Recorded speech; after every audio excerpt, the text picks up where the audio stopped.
তাই মূর্খের কাছে তোরা তো লজ্জা শরম করে না?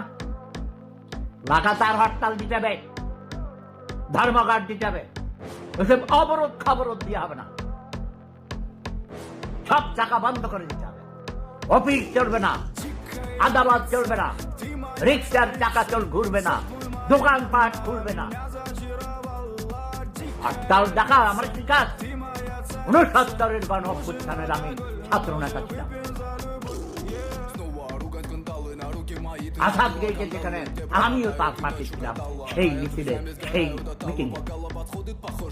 হরতাল কেমনে করতে হয়, আন্দোলন কি করে করতে হয়, বিপ্লব কি করে করতে হয়, এটা করে দেখাইছি।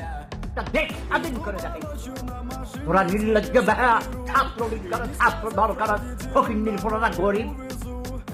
ছাত্রলীগের এক ছেলেরা ফরিদপুরের 200 কোটি টাকা নাকি, 200 না 2000 কোটি টাকার মালিক।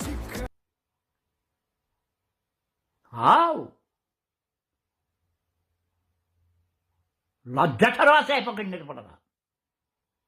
রাজনীতি এখন ব্যবসা হয়ে গেছে, সবচেয়ে প্রফিটেবল বিজনেস হয়েছে রাজনীতি।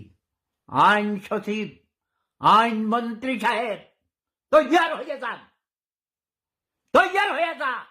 আইনমন্ত্রী কুত্তার বাচ্চা খানকির ভোলা, তোর মায়ের চুরি আমি ব্যবসার মতো আইনমন্ত্রী আইন শিখাস। আমি আসতেছি দেশে, আমি আসতেছি কুত্তার বাচ্চারা, তোরে আমি দাঁত ফালাই দেব ব্যবসার ভোলা।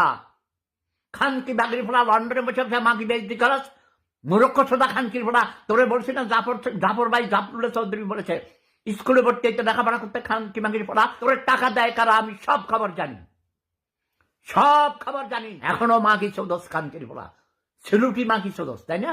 সিলুটি ওই দাঁড়িয়ালা মালিকরা, পাগলা মালিকরা খানকির ফোলা ঠেড়া তোরে মাগি সাপ্লাই দেয়। আমি সব খবর জানি। কোন রকম যদি হরতাল দিতে হয়, লাগাতার হরতাল দিবি।